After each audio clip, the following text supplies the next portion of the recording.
One Piece is a stunt-driven series, so the actors obviously had to become gym rats to play their roles. How did Iñaki Godoy learn how to fly on the set? I can do more! Who trained for 10 hours a day to master his craft? Good fighter! And what practical effects were used in the fight with Buggy the Clown? Let's find out. A real-life rubber boy. I am the god of stunts! Portraying a stretchy kind monster isn't an easy task. Iñaki Godoy had to do a lot of jumping, moving around, stretching, and curving his body, and with an enormous amount of energy. By designing his moves in a particular way, stunt coordinators didn't only help make Luffy's powers a bit more practical, they also added a fun element for the actor. Oh my gosh, I had to do a lot of stunt training. Being a rubber man has a lot of cool things. And Iñaki clearly enjoyed filming it all. I learned how to use wires. He took to it like a duck to water, and now this kid can fly. Remember how Luffy and Nami lifted Axe Hand safe and flew out with it? To film this scene, Iñaki and Emily had to literally fly up into the air. The crew lifted the actors with the crane, creating a kind of bungee, and then they dropped down, while the camera filmed the entire process. I think it was in that moment when I was suspended meters above the ground. I think it was in that moment when I realized oh wow, I have never filmed a scene in the sky. Later, the actor also had to film an underwater scene for the first time. I would open my eyes and there would be divers with cameras filming me, and I had to act underwater. Although Iñaki was happy with his stunts, he couldn't do all of them and needed help sometimes. A fact he doesn't hide. Guys, I gotta say, shout out to Cameron Grove, my amazing stunt double. He's great. Besides, showing off Luffy's powers also needed a certain amount of CGI. You know, I would throw a punch in the air, the other actor would have to react 2 seconds later because the punch was stretching in post-production. His co-star needed less CGI, but was also just as dedicated to her role. Working through the pain. You probably know already that Emily Rudd spent 3 years doing everything in her power to get cast as Nami. And after she succeeded, the actress's determination only grew. She wanted to portray her favorite character in the best manner possible. Nami is a pro at the bow staff. That's something that you see in the manga, and we wanted to bring more into the live-action series. Emily was also dedicated to doing her own stunts and preparing for her fight sequences. So I'm kind of throw them all in, I'll do them all. Nothing could stop her. In fact, Emily trained so hard that she injured her wrist, but she didn't want to take a break. Instead, the actress convinced the props crew to make a lighter staff for her to use. Although she wanted to do absolutely everything herself, Emily also needed extra help in some of the scenes. But here's the catch. Even her stunt double was impressed by the actress. You want to know the secret to her skills? I actually grew up doing karate, so it's a really fun thing to be able to do again. Yeah, she already knew her stuff, just like her co-star. A sword professional. The courtyard scene where Zoro, Luffy, and Nami fight the Marines was pretty challenging to film. Even though it's just a few minutes, it's full of high-energy acrobatics and over-the-top swordplay.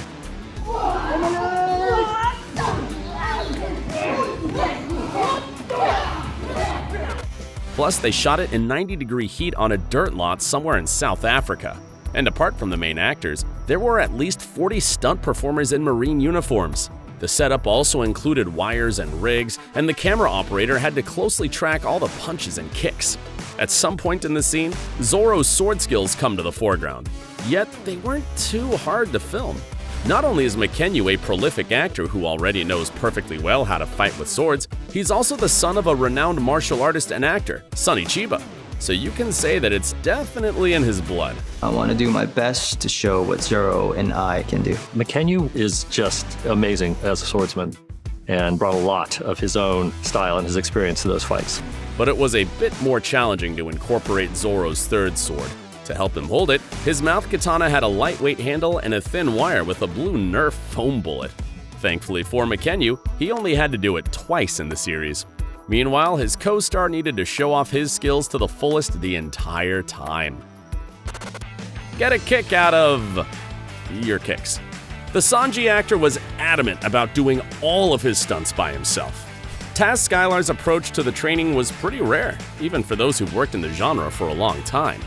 For example, One Piece's stunt coordinator, Koji Kawamoto, previously worked on John Wick and many other well-known projects, and he's used to seeing actors practicing for 1 or 2 hours, yet Taz would stay on the training mat for much longer. We were training pretty much 8 to 10 hours a day, and now my leg can go fully above my head and axe kick down. Here's what he was doing during this whole time.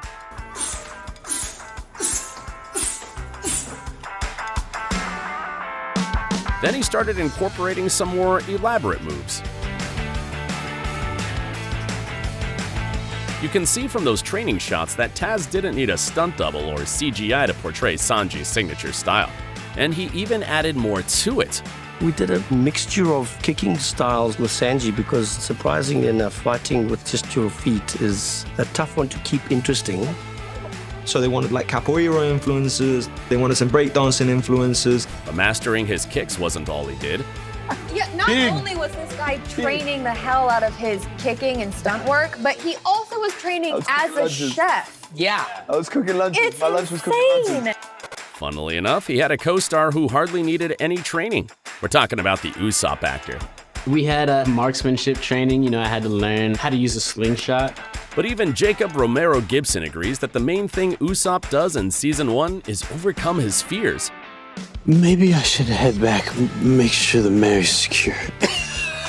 Although he didn't have to train much himself, the actor was still there every day, and it certainly helped foster a crew-like mentality among the cast. But One Piece isn't only about the Straw Hats. It also features some memorable villains. When practical meets CGI. Let's talk about the bad guy who became a favorite for many One Piece fans. Chop, chop, cannon! Now, you probably think that the entire scene where the Straw Hats fight Buggy was CGI, but that's not exactly right. First of all, the main cast shared that the clown pirate actor had his own vision and knew exactly what he was going to do in the scene. It was actually so silly. It looked so really? Because he's like, Oh yeah, when you do it. and you're like, yes. And here's why Emily says that it was silly. She really had to kick the tornado of Buggy's body parts into the crates. And we were actually, I was hitting some real, they had like rubber limbs. And so like you were throwing them, Daryl was throwing them, and I was like. And not only that, they also had a few crew members running around on the set wearing green costumes, holding sticks with fake limbs attached. Needless to say, those raw shots were hilarious to watch. So let's hope that they will show some of them to the fans. The stunt crew went to all those measures because they wanted to get the physicality of the scene right. The same goes for creating fishmen with the maximum amount of practical effects and minimum CGI. It was a conscious choice to use prosthetics as much as possible, particularly on the fishmen. Stunt coordinator Franz Spillhaus says that for him, real is always better, and this was reflected in the Arlong Park fight sequence. To film it, they used 9 cranes for the complex wiring. Multiple stunt performers in different versions of fishmen prosthetics also joined the formula. They had to jump in and out of the water, which was more difficult than you might think. It was freezing, less than 50 degrees. Every time they jumped out, their fish masks were filled with water, and the poor guys were so cold that it was pretty much impossible to hold their weapons. Meanwhile, another epic fight was happening in the map room between Luffy and Arlong. They used rigs and wiring to film it, and the columns were made of foam blocks so that Iñaki could easily smash them with his punches. And the intimidating performance of McKinley Belcher III, the actor behind Arlong, and the scene came out brilliantly.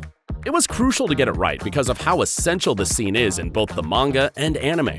This is a crescendo, and we wanted to really pay homage to the material, said Spillhaus. And here's another behind-the-scenes fact. They had to film one of the fishmen fight scenes from scratch because Oda-sensei didn't like how it looked. We're talking about Kurobi and his fishman karate. At first, he was supposed to skip over rocks in the pool to reach Zoro and Sanji. But after the original creators' feedback, they changed it, and we saw the final result, a computer-generated clip of the fishman torpedoing through the water. It definitely looked very impressive. Share in the comments below if you'd like to learn more details on how Oda-sensei was involved in the production of One Piece. And for more info about the main cast, watch our other videos.